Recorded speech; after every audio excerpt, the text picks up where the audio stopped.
Hello, ladies and gentlemen, and everything in between. Welcome back to, no, not that. Welcome back to Geeks Watch. Today I want to talk about Deep Impact from 1998, an image which you'll see here. 1998 was a long time ago. So, as has become the norm, because when I want to talk about specific things, I will be spoiling some major points of the story. I'll try and give a brief run over of how the story goes, and then I'll talk about the stuff I want to talk about. So, Deep Impact is obviously a disaster story. A young man named Leo Biederman is a teenager, 16-year-old teenager in astronomy class in high school. They're having an astronomy club. He is kind of like sweet, innocently flirting with another teenager named Sarah. He spots something in the sky, and he can't identify it, neither can his teacher.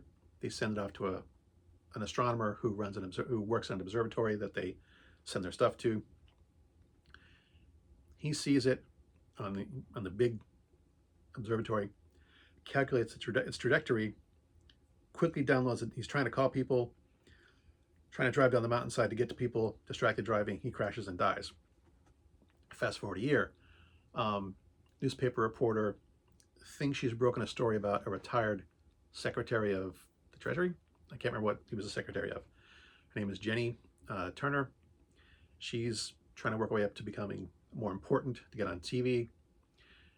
In trying to break the story, she confronts the secretary. Turns out, there's something else going on. She's actually kind of abducted by the FBI to take her to the president. So she's gotten into something that she wasn't aware of, but she kind of bluffs her way through it. The president's going to make an announcement. Can you wait a couple days? I will give you a press pass, front and center. When she goes there, the president makes an announcement that they've discovered a comet. They named it Wolf Biederman because they think that because Dr. Wolf died, and then he wrote Wolf Biederman on the paperwork, they think Biederman was another scientist. So Biederman's alive. Everyone thinks that, a story about the kid. Jenny's there asking questions, yada, yada. He announces that they've, in a joint cooperative joint effort with Russia, they built a shuttle, armed it with nukes. They're going to drill holes in it and try and deflect it. So the movie follows three storylines. You've got, teenage Leo Biederman and his kind of romance with Sarah and how he's kind of projected to sudden fame. You've got Jenny Turner, who is now also thrust into fame, because she's the journalist who broke the story, or thinks she broke the story. She bluffed her way into it. And you got the story of the astronauts who are trying to blow up the shuttle, blow up the asteroid. Leo struggles, the story of the common people we see through Leo Biederman and Sarah, their family, because they will watch TV, they'll watch the announcements on TV, they'll watch the disaster reports of how the common people are reacting. Jenny is the, another emotional thrust of the story with,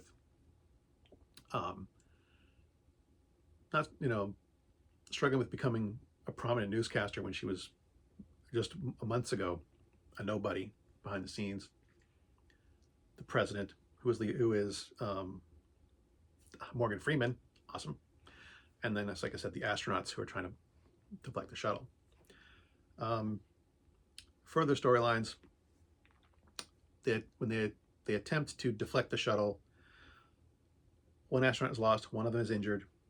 The nukes don't deflect the shuttle, they split it in two, one smaller, one larger. The smaller one will now hit first because it's in the front. The president says they have another plan. They're going to launch a bunch of nukes at it, and again, a joint operation with Russia. When that doesn't work, they've built caves underground with a random lottery. They've got some people pre-selected, some people done by lottery. But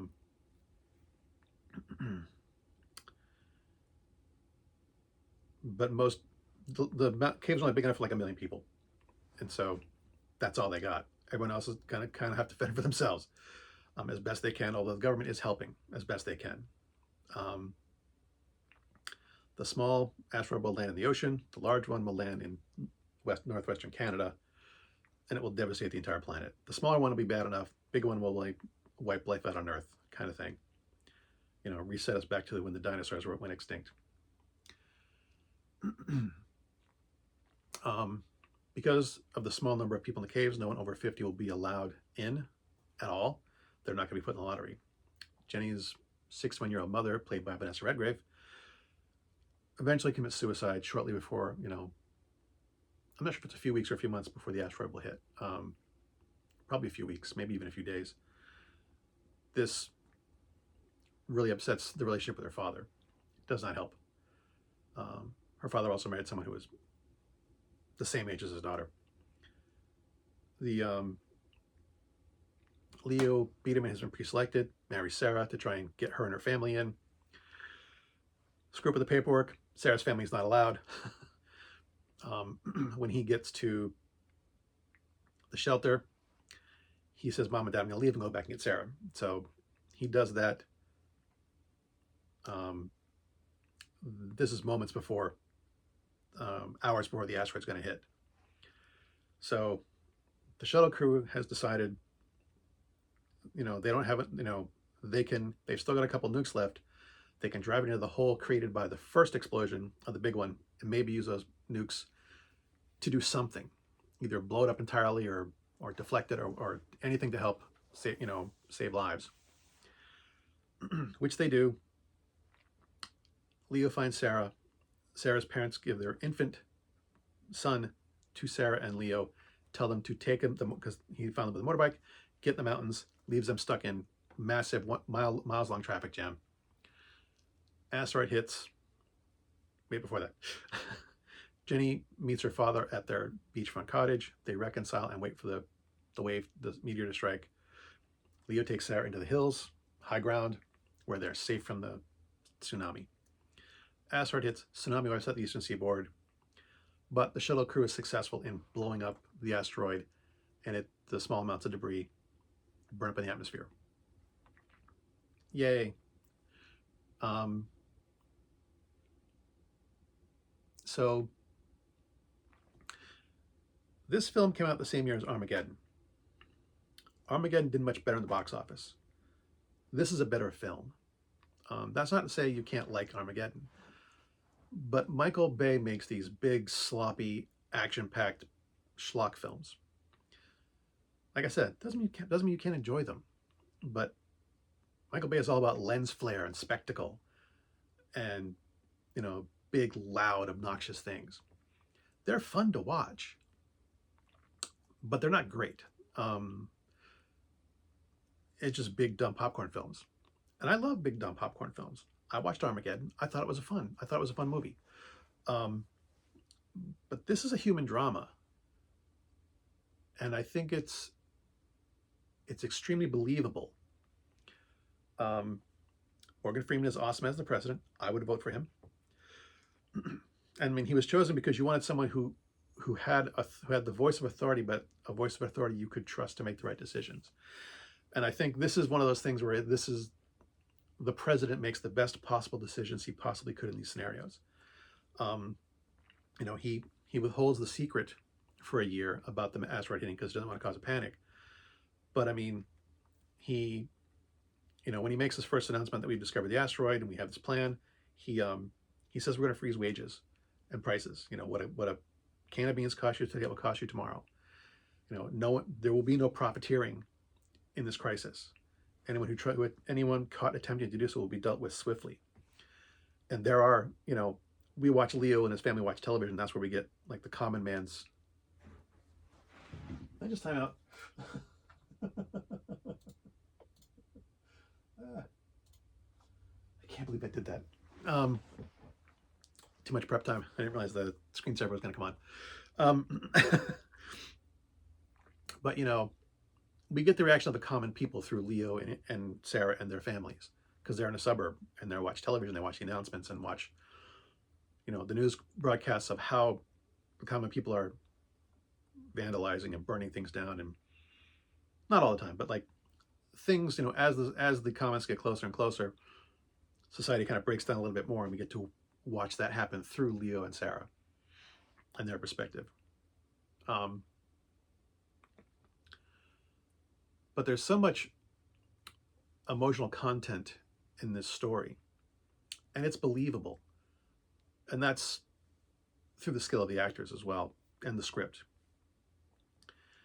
You know, we watch Leo and Sarah's romance blossom, and it's cute, it's adorable, and it's the, you know, the innocence of first love kind of thing. And it's you know, I was a teenager once. I remember those moments. It's believable to me. Um, but focusing on the story of Leo and Sarah, when Leo leaves to save Sarah, when you know when his parents are saying, "Mom and Dad, I gotta go," his father's like giving him like any valuables he's got in his pocket, to like, "Here, take this to trade with," and just the emotions on his face of watching his son make a responsible, you know, he can't leave the girl he loves behind. He has to go try and save her. Um, and the father allowing his son to make that decision, and the difficulties emotionally that he feels. You can see this all in this guy's face. All this subtle emotional acting of this grief and pride he feels for his son. And again, when Leo finds Sarah and her parents realize, we're stuck here in traffic, we can't leave. Leo's got a motorcycle, puts Sarah on the back with the baby, save the baby, save Sarah. And the actress playing Sarah, just the grief on her face, realizing what her parents are doing, is so real. And even little things, you know, the emotional beats with Sarah's parents and watching they're trying to save their children, knowing that they're going to die. And going back to Jenny, just a little thing, you know, when Jenny gets her first time on screen, actress Tia Leone. Oh, Leo was played by uh, Elijah Wood, played Frodo in Lord of the Rings.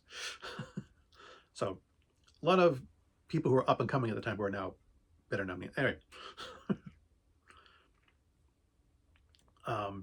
you know, when Jenny's first appearance on camera, she has that brief moment of stage fright. It takes her a second to get her feet under her.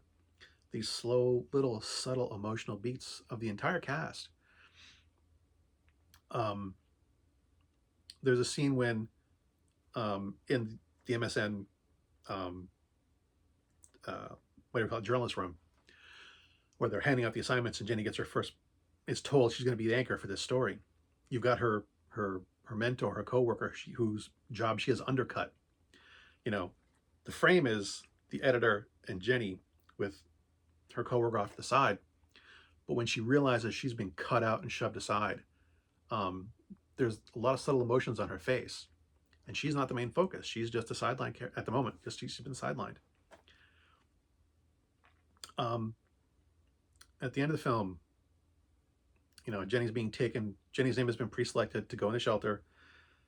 Anyone else draws straws to, you know, for who can fit in the helicopter. They're not going to take them to shelter, but they'll try and drop them off somewhere, at least in the highland, where they can maybe, you know, escape the waves. And Jenny's coworker is there, and she has her 4-year-old child with her, because there's a daycare in the newsroom, or in the news building, and they're going to have to stay. And they're going to have to stay behind. Jenny gives up her seat so that her coworker friend can save her baby, her child. There's so much, you know, this is emotionally believable. When the astronauts, when they make the decision to fly the remaining nukes into the fissure on the big asteroid left, you know, when they realize, you know, the older astronaut, the experienced astronaut who was sent on this mission with the younger crew because he had, you know, flight experience in space and stuff. When he says, "We can do this. We can fly the asteroid. We can fly these nukes into this hole that we made with the bombs previously, and maybe detonate this thing and save lives." And one of them says, "Well, how do we then? Once we do this, how do we get out?" And he doesn't answer. And the subtle emotions, when the slow realization dawns on some of them that, oh, we don't have enough fuel to get back if we do this, you know. this film is it's 2 hours long, um, but it needs to be because unlike Armageddon, this lets the emotions sit. Um, it gives you time to feel the emotions, and the actors do an amazing job of portraying them. Again, I'm not knocking you people for liking Armageddon, but Michael Bay is all about lens flare, and explosions and big bombastic moments and fast cuts. And this film is slower and grounded and believable and realistic. You know, in the film Armageddon, I couldn't see any of that happening in real life. Not really. The behaviors of the people, I don't, it's all over the top. It's all over exaggerated. That's not how real people behave. That's not how the real world works. That's how Michael Bay thinks the world works. There's a difference. I'm not saying that none of the stuff in those films in Armageddon could happen. It's just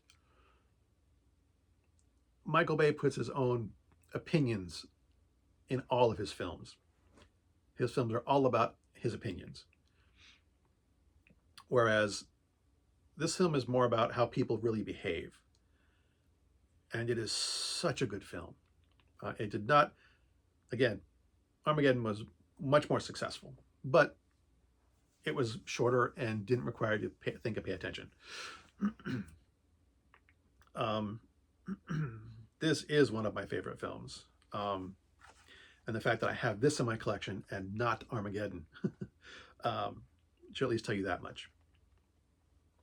A little behind the scenes things. Who was the dude's name I was trying to... Oh, yeah. The writer is Bruce Rubin. He was actually approached by Steven Spielberg. This is a... DreamWorks. Yeah, DreamWorks with Spielberg and George Lucas and whoever else. I can't remember the names of people who own it, but it was one of Spielberg's, the studio. Spielberg came to Bruce Rubin, about wanting to do a remake of When Worlds Collide, which was a science fiction film about two planets colliding. But when he was looking into it, when Rubin was looking into it, he was like, does it have to be a planet? It could be something smaller. And, we could focus on, instead of big splashy action, we could focus on more of a human drama. And this is also around the time that the comet Shoemaker-Levy struck Jupiter. Again, this is over 20 years. This is almost 30 years ago. Anyone out there who might not know, there was a comet that was actually broken into multiple chunks because it got too close to planet Jupiter. And eventually it got stuck in orbit around the planet Jupiter and wound up crashing into it, all these multiple pieces, one at a time, slamming into Jupiter and creating these giant scars in the cloud cover of Jupiter. And Rubin was fascinated by this. He researched it as best as someone who's not an astronomer did. He actually went to talk to the discoverers, Shoemaker-Levy. Like I said, they named comets after whoever discovered them. So, so he went to talk to the three astronauts. One of them was a married couple, and the other was a third guy. So it was actually three people discovered the Shoemaker-Levy comet. But he went to talk to all about, the physics behind it, the science behind it, all this stuff. He really, really researched comet impacts before he wrote the story. And the story he wrote wound up being 300, not 300. It was a massive, massive script. It would have been a 3-hour film. They actually brought in a second writer, Michael Tolkien, no relation, to do the rewrite. His job was basically to pare this down, to pare it where it's more manageable. One of the things that was cut, the romance between Leo and Sarah was actually supposed to be a much larger part of the film. It didn't track well with audiences. So they kind of pared it down, made it a lesser part of the film. There were some other changes too. The director had actually only directed one other film, and she had never done a sci-fi film before, and she really wasn't interested. But she felt that she could do a more story-focused drama about the people, and that's what she kind of focused her skills on, and it really shows. What's some other little tidbits? Oh, um, the science in the film is actually, for the most part, decent. The science in Armageddon is junk. Um, that's not to say the science in this film is perfect. I noticed something right off the bat. In the beginning of the film, when Dr. Wolf's car is driven off the road, it explodes. It drives off a cliff, and it explodes in a massive fireball halfway down. There is not enough gasoline in any car on the planet that would make a fireball that big, and it was completely unnecessary. I mean, he broadside, he was sideswiped by a semi truck and shoved off a 100-foot cliff. Just assume he's dead. You don't need the fireball, especially when it doesn't match science. There were some other things too. The tsunami caused by the first meteorite impact when Biedermann hit the ocean off the eastern seaboard. I did some research about that. The tsunami wave would not have been that high. It shows it striking New York at 1,300 feet high. It is as tall as some skyscrapers. And the actual tsunami would not have been that high. It might have been 400 feet. I mean, the physics behind how tsunamis work, yes. When it gets close to shore, depending on how deep the water is, depends on how high the eventual tsunami that strikes land is. But it wouldn't have been 1,300 feet high. That's insane. And a 400-foot high tsunami would not have gone. I mean, in the film, they talk about it going in as far as the Tennessee Valley. That's hundreds of miles from the ocean. And an inconsistency, because when Leo saves Sarah, there's a sign that says Virginia Beach 6 miles. So, and he just kind of makes it to the hills, in like 20 minutes to the top of a short hill. And the waves kind of like stop at the bottom. So it's like, that's an inconsistency. The first explosion that splits the comet into two pieces, it shows like the explosion damaging the shuttle, but that wouldn't have happened either because there's no air to make a shock wave. They would have gotten a burst of radiation, from the explosion, but there wouldn't have been this fiery shock wave that comes out. But they admit that they exaggerated the tsunami for dramatic effect, and they made Dr. Wolf's truck explode for dramatic effect. So they admit that they did bend the physics at times to exaggerate things. There's a couple other inconsistencies here and there, but I've watched this film multiple times. They bother me more on multiple rewatches than when initially I watched them. So I know I've spoiled the entire story. One other thing I wanted to mention is that the common theme of this film seems to be sacrifice, because a lot of people sacrifice things, and I've mentioned them. Leo's family sacrifices their son and letting him go. When he reaches Sarah, their parents sacrifice their own lives to save the lives of their teenage daughter and their, infant son, who is maybe less than a year old. I'm not sure, he's a baby. So, I mean, these people are sacrificing their lives to save their children or let their children live their lives. Jenny sacrifices her place of safety in the sanctuary to save her friend and her friend's 4-year-old daughter. She goes to the ocean with her father to watch the tsunami come in, to reconcile with her father before they die. The entire shuttle crew sacrifices their lives.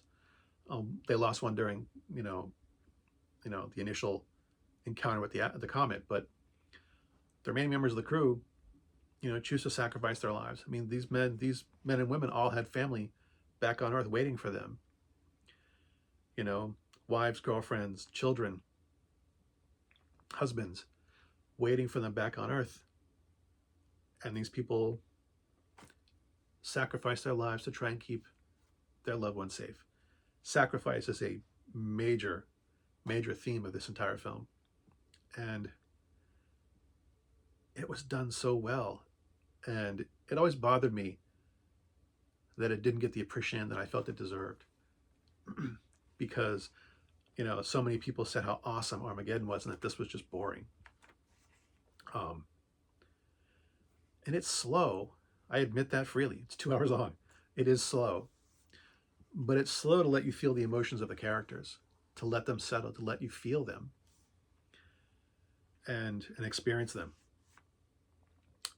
And I think it's better for it, for being a slow, long movie.